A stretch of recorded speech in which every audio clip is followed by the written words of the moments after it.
Okay, I'm sitting here um, with Travis Merrill conducting an interview, and it's what is it? Tuesday? It's Tuesday.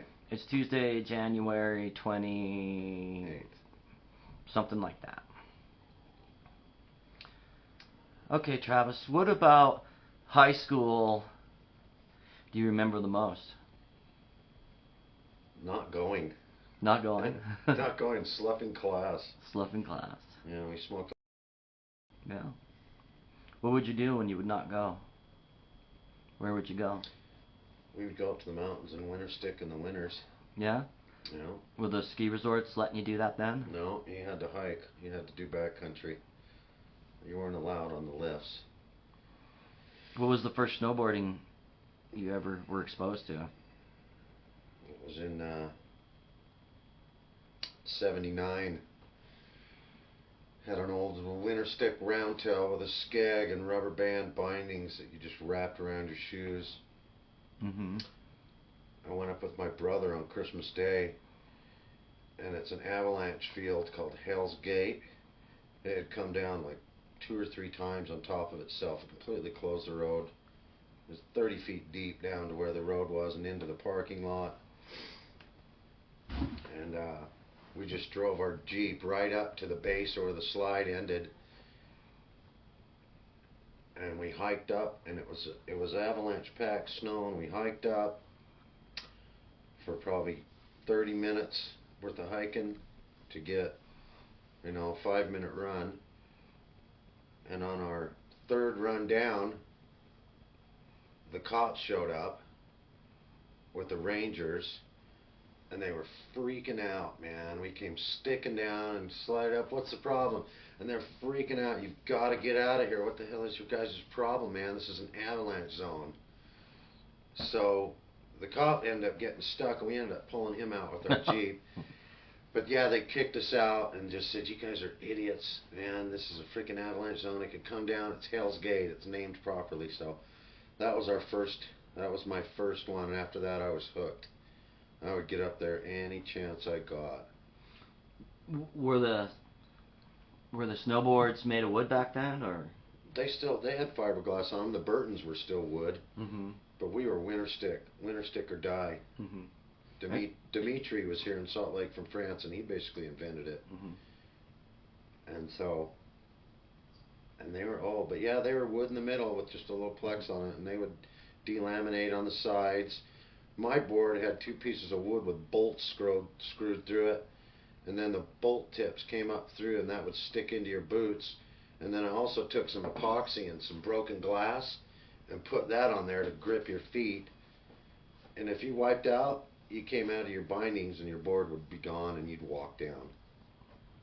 So it was that back then. It was your ability to blaze, which is the hike, and you take turns, 3 and 4 guys. One guy would lead the pack, and you're waist deep, and you'd blaze up your own trail. And we didn't have peeps back then. How deep would the snow be? Well, sometimes it'd be deeper than you could stand if you weren't walking. I fell into a tree hole once and had to be saved. That's where it's above the tree line. And you just disappeared, and you carry your board on your shoulders, so when you fall, the board will catch. Yeah, that's pretty spooky when you're hiking up there, because they just look for you with a stick. If you get caught up in an avalanche, you're screwed. Wow. So there's a couple of times. I was in a few slides, and it just grabs you and starts sucking you under. I saw a guy get sucked up and died up at we called it the Gullies, and it's across the street from Snowbird. And we were cruising up, and all of a sudden an avalanche broke loose about 1/8 of a mile away, and there was some pin railer over there. We called them pin railers because they're on their cross-country skis and their telemark or whatever. And he was there, and then he was just gone. And then we watched it on the news later that night. They found him after about 8 hours. They just prod through the snow with a big stick until they find something soft. Dug him up. He was just a bag of bones. But he just was there, and then all of a sudden, and he was gone. The avalanche went down, and he was toast.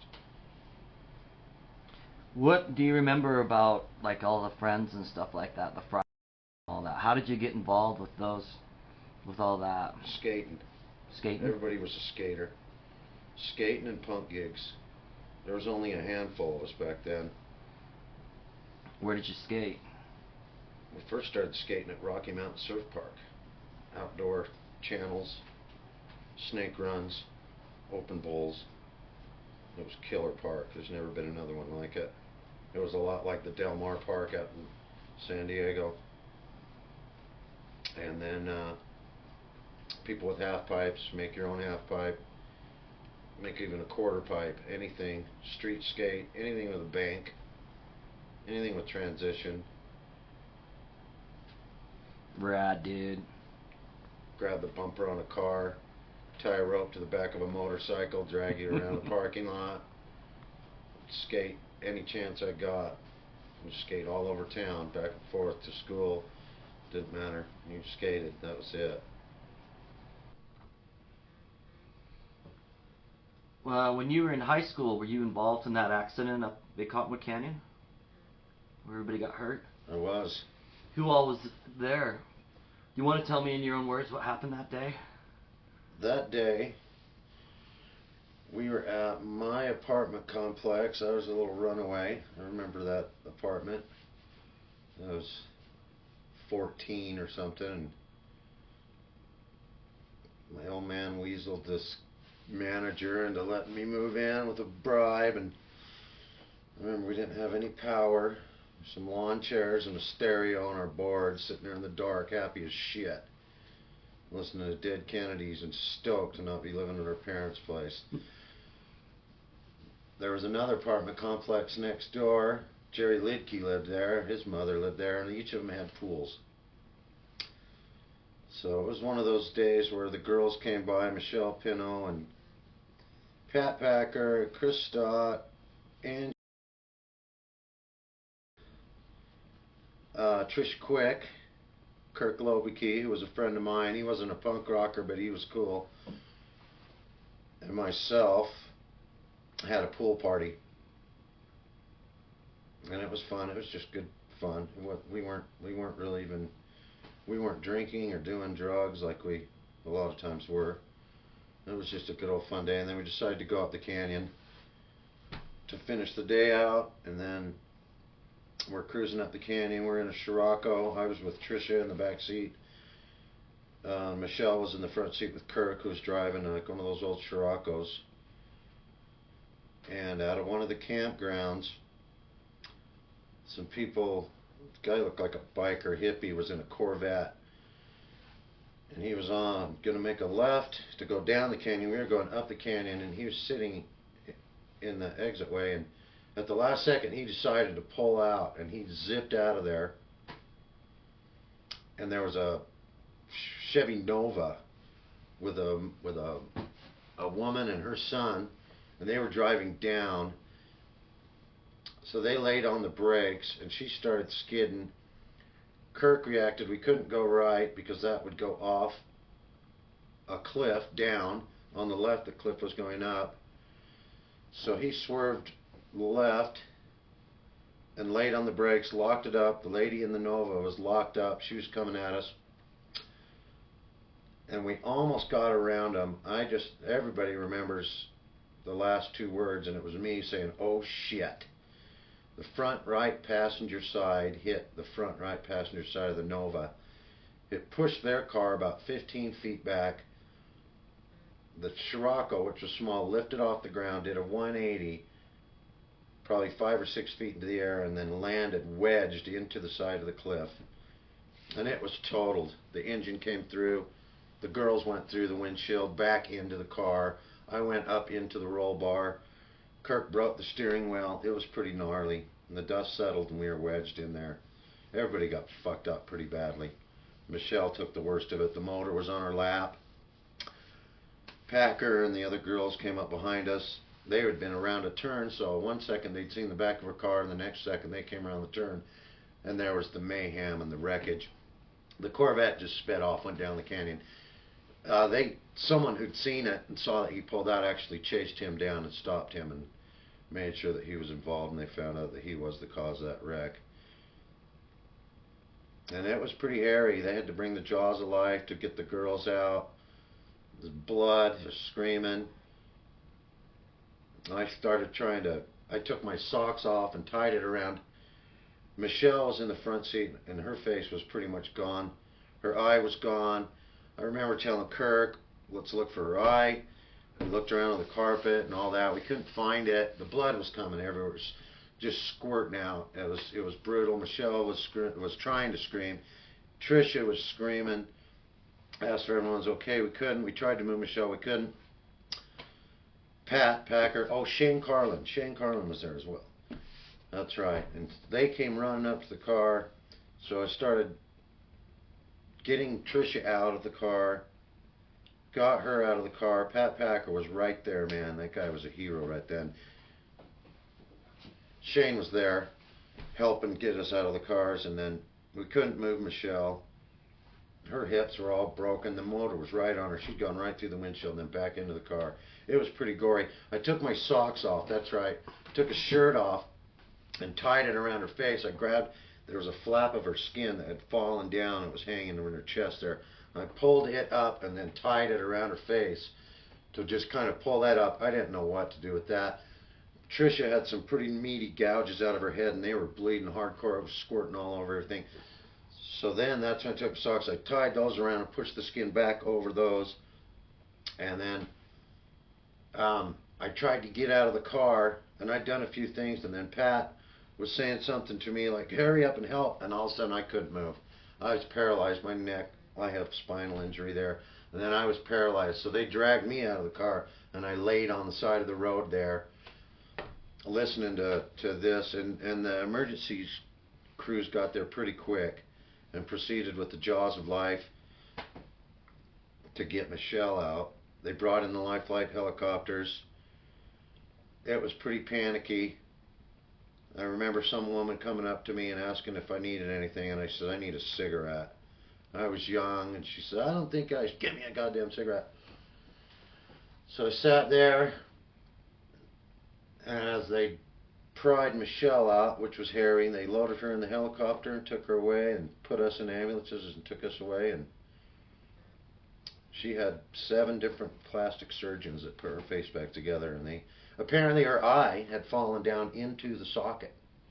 We thought it was in the car, so it actually all turned out pretty good, and she had some scar tissue, but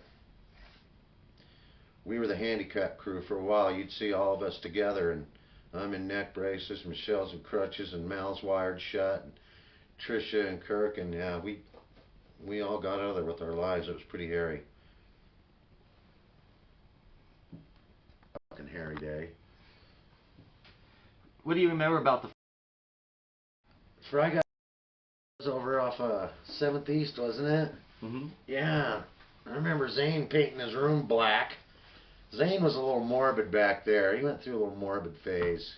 Kyle Hensey, Brett Sign, they all had that little spot. Brett was a champ. He bought all of us underage people beer. I actually had the ability to buy beer too. I would bribe people up in the avenues, man. I'd float them an extra 20 to sell me beer underage.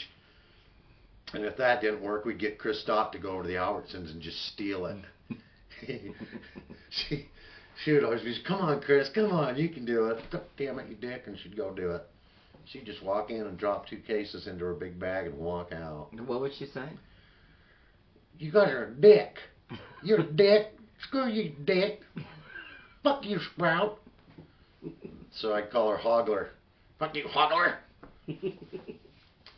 She doesn't like that name very much. She doesn't like Hogler, and I don't like Sprout. But we would over there. We played a shitload of hacky sack. That's where Michelle got her name Punto, because she'd always sit and she'd kick that fucking hacky sack out of the park when they come near her.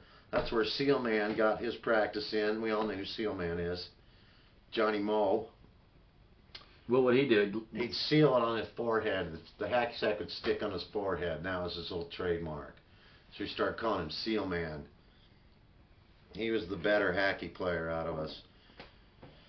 And I had a bad trip over there one night, man. That punk rock would drive into your brain, man. I was sitting in the corner having a fucking bad trip. I remember just running out of that house. Went and slept in the park. Liberty Park? Yeah, across the street there's a big park. But we drank beer and we'd go on little wandering trips. We'd head up to Frygod Park. That was another gnarly experience with Andy. There that night? I was there that night. Oh, good. I would like to, let's hear that story. Okay, there's a flagpole on a steep hill. We'd get the rope from the flagpole. You could grab it from the top of the hill and you'd run out and you'd swing on the rope and you'd be about 30 feet in the air. And you'd come back around and catch your feet and run out and swing. I was there with Chris Stott, Michelle Pino, and Andy. And I would always hang out with the girls for some reason. And so we're doing it, and Angie's being Angie, she's ballsy. So she goes for it once, goes swinging out, comes back, goes for it twice, she's swinging out, comes back, and she wants to let go of the rope and just run out of it. But the rope wrapped around her hand. And so she couldn't let go, so she went for a third time, and she went swinging out with just one hand. And then right at the height of the rope, it released her, and she just dropped straight down, spread eagle, and there's these concrete walls, and on the top of the concrete wall is a 3-inch thick steel pipe that's like a handrail. She landed square perfectly in the middle. Man, you heard her hit, and just the ribs breaking, and right in her crotch, and right up into her chin, and she hits that thing, and just kind of, time just stood still. And she just kind of slid off that thing into a lump, into a clump onto the ground. And Chris Stott was her best friend then, and she just screams and is crying. She's screaming, Angie, oh no, and everybody kind of panicked. So I go running down there, and I check her out, and I touch her, and she's just moaning, and she's in bad shape, you can tell. She kind of talks, and she can't, and I just do what I almost always do, and I just grab her, and I pick her up, and I'm telling Chris to get to her car, and we run her to the car, and we're going to take her to the hospital. But Angie won't go to the hospital. She won't. She's just, and so she cons us into not taking her to the hospital. So we go to the 7-Eleven, and we send, and I go in and create a diversion. So Chris Stott, the consummate thief, can go in there and steal a bunch of Tylenols.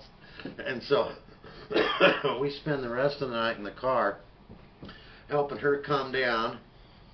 We tied something around her waist and her ribs and just doused a bunch of Tylenols and a bunch of booze and self-medicated her with that, and then took her home, and then the next day she went to the hospital and she was all fucked up.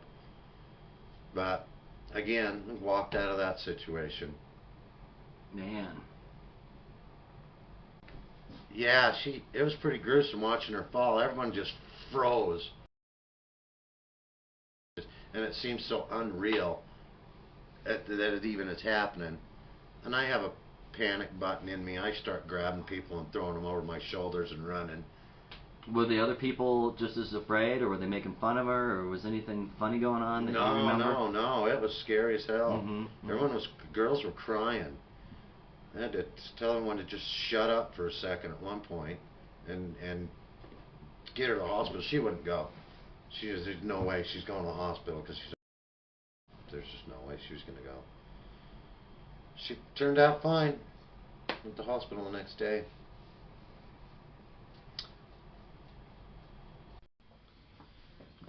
Do you remember going to any of the stomps and stuff like that at Cottonwood, or the did stomps? you do any of that? We did a little bit.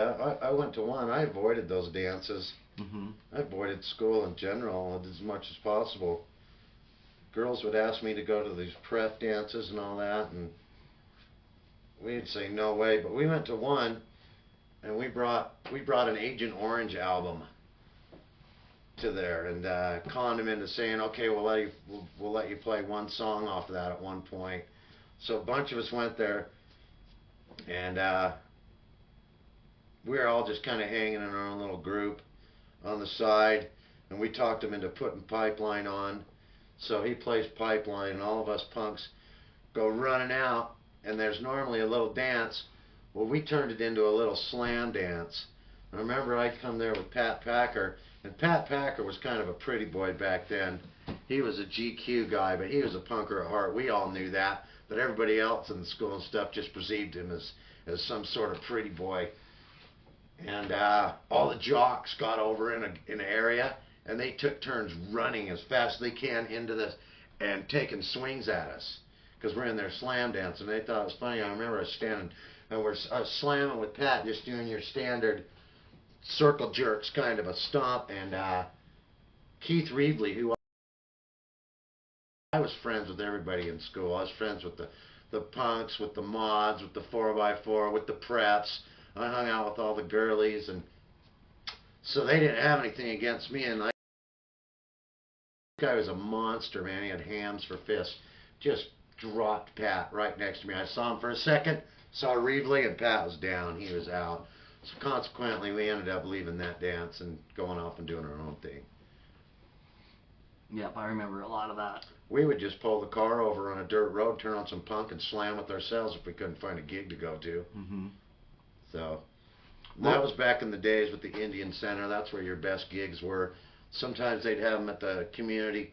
There was a place called Salt Lake Community Center. I can't remember. A lot of those days were pretty hazy. I remember when Jerry Lidke at the Indian Center got the holy living piss kicked out of him too. People didn't like the punks, you know. I think those were, but it was different being a punk back then. Do you remember any of the gigs at the Indian Center? I do. Which ones? Which did I you saw enjoy? Black Flag there a few times. Saccharine Trust and Septic Death and the Faction. And any gig that would come that seemed even semi-punk, we would try and get to. You'd get one guy to go in, they'd stamp your hand, and then he'd come back out and lick his hand and then press it against yours so you could get a free stamp to go in. But yeah, took a lot. If you were ever in the Indian Center, there was bright colored paintings of Indians and things all over the walls. And you'd walk in there, front room would just be melting like the side of a candle. I got fucked up a few times in there. We'd come home with puncture holes in us. People were sticking nails through a steel plate and then tucking them under their shoulder and their elbows in their leather jackets. So on the outside, they went beyond stubs. There's straight out nails. I had one gig. Oh gosh, I think it was a Septic Death. And some dude did a stage dive, and the last thing I saw was the heel of his boot. And that was it, and he caught me right in the face, and then I just woke up. Zane Holmquist was there, and we were in there skanking, and he grabbed me. I was down on the ground, he grabbed me and dragged me over to some side wall, and just left me there, and I was out cold for an hour. I just remember waking up, what the fuck happened? He's like, oh dude, you just got stomped so hard. And I spent the rest of that gig sitting there with a bloody nose and just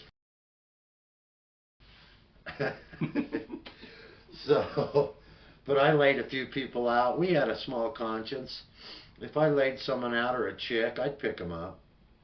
But there was broken glass and shit on the floor, nails, and a lot of them didn't care, but that was punk, man. I remember thinking to myself when I started seeing a few people from the high school showing up to these gigs, and I thought, fuck, punk's dead now. Now it's gone mainstream, and that's what we loved about punk. It was our own little deal. We were anti-establishment. These guys were out listening to Pat Benatar and REO Speedwagon. They thought Phil Collins rocked, and we were out listening to Jello Biafra and Rollins, and Circle Jerks. Fuck that. You want to get in a pit, go see a Circle Jerk show. That's just bloody war in there, man. That's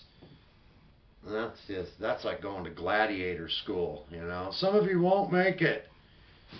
So, but once I started seeing some of the guys, because punk was, oh, hey, punk might be that cool. But at first it was, everybody was anti-punk, anti-skateboard, anything like that. And that's what we loved about it, man. Because we were anti-them. And I wasn't about to conform with the norm, And half the shit you couldn't even understand. We were prejudiced. If it ain't punk, it ain't shit. And I still love punk, but I like other music now. But at that point, it was punk or nothing. Even if it sucked. You ever listen to the Germs? They suck. And we loved it, man. Totally love them. We love it. We love that shit. So, but it was fun. And a lot of it, I can't remember a lot of it, man. It was an attitude. It was fun. We loved it. We skated. We went to gigs. It was kind of artsy in a way too. So What do you remember about the fashion of the time? it was whatever you made it, but a lot of it was military. Because we were skate punks, man. So we weren't skinheads, and there were skinheads out there. We were skate punks, and we weren't. I mean, some of us went a little core with the hair, but I wasn't out there putting bolts through my face or getting mass tattoos, but a lot of guys were. I mean, there was a heavy scene here for sure.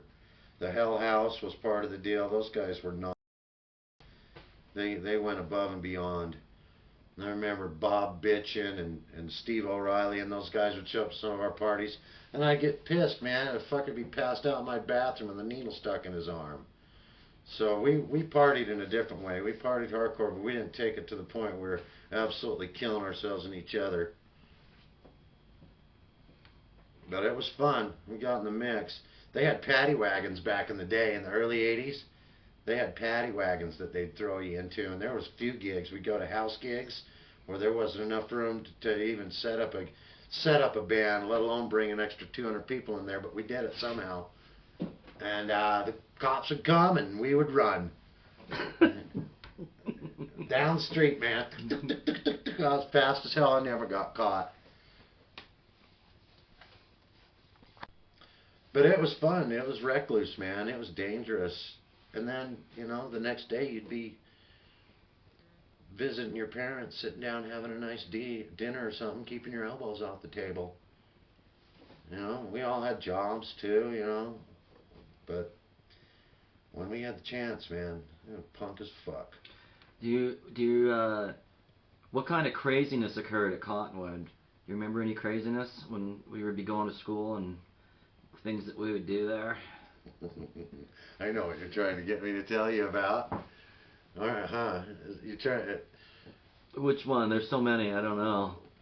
I did a freak out when an assembly got released, and all the students were coming out of an assembly, and so I just did a simulated freak out. It was Christian Werner, our interviewer here, was there, and I hit the floor, screaming, "No, man, I'm free!" And I just started doing a freak out like from those old pot smoking films. They told you that's what would happen if you did drugs, because everybody pretty much just looked at us like, yeah, that's what they're doing. They're just totally destroyed.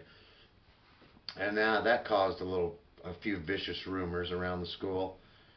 Travis freaking out. He's in a mental hospital. Little did they know. That was just simulated bullshit, just to give them something to talk about. But at one point, you know, and I was friends with all the little girls in the preps, and they were on the book club, and they were part of all these groups, and Annette Healy and Cheryl Brown were two of these little hotties, man, but deep down they wanted to be around us and love us, but they couldn't because the cliques they were in. But I was always talking to them and hanging out with them. What cliques do you remember? Well, you had the preps, and you didn't really have any mods. You had the pretty boys, you had the 4x4s, you had the hicks, and these guys were fucking hicks too, man. They walk around with chewing on straw, literally. And then they'd park their trucks on top of each other out in a certain parking lot. Everybody had their own area in the parking lot, and we had our own too.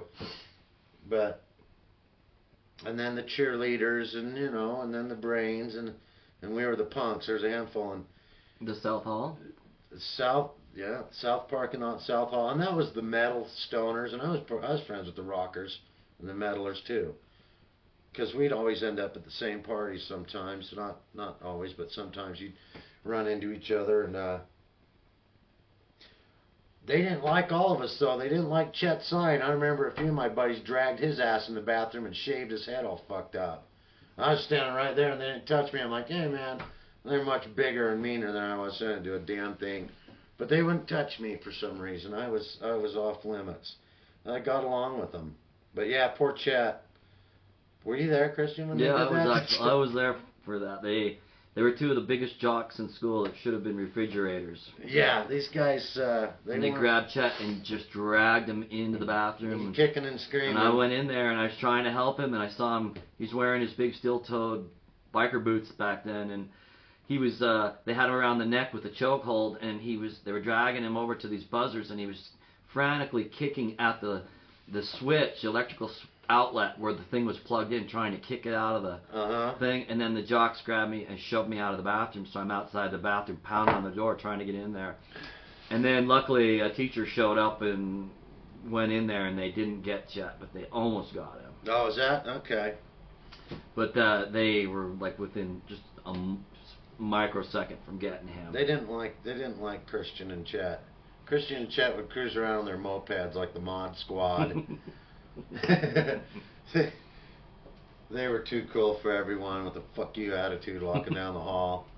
They had a way of saying fuck you without saying a word.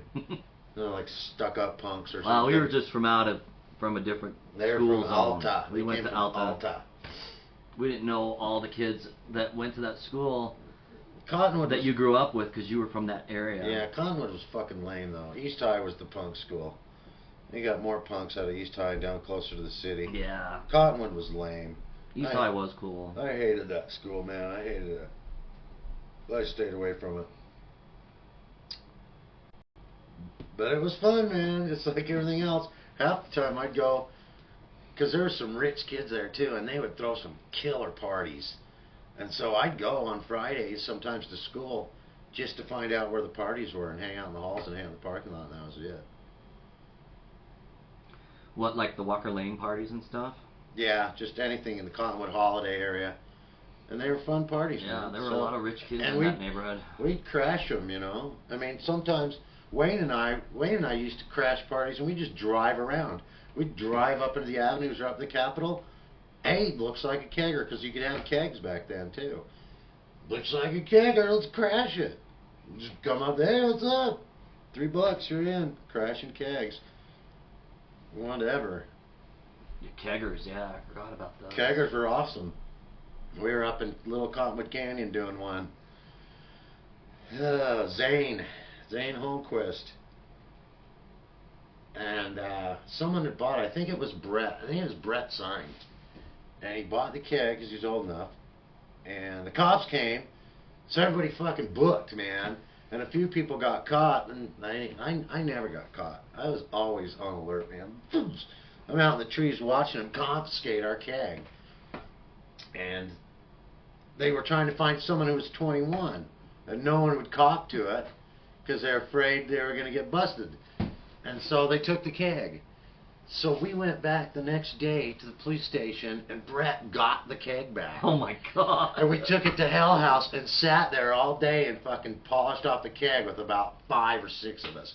Because when we had kegs like that, it was like a mission. We're going to drink this whole keg. I think it was Kyle Hinsey and Zane and Brett and Wayne and I showed up, and Chris and Angie showed up. I would hang out with Chris Stott all the time. We were like buddies. She'd do anything. We'd just go cruising and just car party. Car partying. Skating the U was bitching. We loved skating the U, man. Speed skating the figure eights. Just hauling ass down that university, man. That was fun stuff. But yeah, he got the keg back. All they wanted was someone that was 21. They would have left it to him. Yeah, they're a little more lax on all that stuff back then. Oh yeah, if this shit happened now, so many people would be in jail. It was just, yeah. We would just park. That was our deal too. We would park. Where were all the different parking places? Up in the foothills, up in the Canyon Cove, up above the Capitol. Anything with a view. Anything where you could get out of the car and go walking into the woods. You know? And so once they started cracking down on those spots, and I was up there, and I was with Chris. I think I was with Chris and maybe Rexanne. Oh, it's called Sexanne. She was cool. She was one of the first chicks to get a rad blonde mohawk. And I would pop the hood of my car, and we'd sit in there and listen to punk and bullshit and smoke. And we're doing that, and I'd pop the hood so if a cop showed up, and which rarely happened. Well, anyway, one shows up. He shows up, so we stash all the shit. Oh, fuck, you know. So he's all, what's going on up here? What's the problem? Says, oh, man, I'm just having car problems, man. I had this little Datsun B210 piece of shit. And I says, it's a knocking sound, man. This is like a knocking sound that comes from underneath it. And this cop's like, oh, man, I had one of these. You know what? Sometimes your U-joint gets a little loose. This fucking cop gets on his back and crawls under my car and tells me to start the car. And I'm all, it comes and goes, you know. Sometimes it knocks and sometimes it doesn't. So he's under there wiggling the fucking U-joint while I'm throwing it in and out of gear. He says to go get it checked out, and he gets out and tells us, yeah, well, this is a known party spot, and you got to be careful up here, you know, so someone might mistake you for someone sitting here, you know, doing drugs and drinking. And takes off, and we're just fucking laughing, going, oh my God, yeah, that's us. Later, so popping the hood worked on that little trick. But yeah, park and party up above the Capitol was a good one. Tell us a little more about the skateboarding days back then. At one point, Christian, you had a half pipe or a quarter pipe in your yard. Yeah. And I got a back truck hookup and went straight down and broke my wrist in 6 places. You've got pictures of it. I do. And then there was another one when you had a quarter pipe up at Sandy. And I was coming up to visit you, and I see this ambulance, and we end up right behind it. So I'm driving, I'm thinking, man, that looks like he's really going close. And sure enough, he pulls up in your house. There's Wayne sprawled out on the ground with a broken leg. Everybody got fucked up over your house skating. That was kind of fun. And then, but before that, we had Rocky Mountain Surf Park, man, and it was BMXville, and it was BMX sucks and skater sucks, and there was a small little war there. Anyway, that place changed owners like 4 or 5 times in the last couple of years because the insurance was sickening. And so finally they closed it down, and man, and they fenced it off. And well, we said fuck that, and we'd go and we'd just break in, and we'd go there at night, and these idiots left the power on, man. We'd go back and we'd spend hours and hours there, man, just bright lights skating our own little park. One time, we broke in there, and I wasn't allowed to skateboard. I was in a full arm cast. My mom was pissed. She was broke. She had to pay all this money because I had a broken arm. But I would sneak out and skate anyway. So we're in the park, and we're skating, and I'm skating into the broken arm. And the cops come, pulling up. Wham! So everybody's scattering. And everybody's jumping over the fence, and you're hucking your board, and you jump, and I've got a broken arm, so I'm bellied over this fence, trying to get over, and everybody's bailing, and guess who comes back for me? And I can't get over this fucking 10-foot barbed wire fence, chain link fence, and Werner comes here, man, and grabs me by the arm and pulls me across the thing and rakes across my chest, rips my shirt up, and I flop on the ground, and off we go running. So we got out of that one, but yeah, I was hooked for sure because they caught a bunch of people. And then another time we were all broken in, and word's been spreading around over the few months that, hey man, free skating. So pretty soon there's fucking 15, 20, 30 skaters in there and BMXers, and we're just breaking in on a constant basis skating.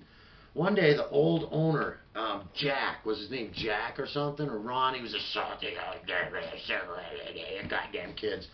He pulls up and sees us all in there. What the fuck? He comes up the fence, he said all this shit, and that he's going to call the cops on us.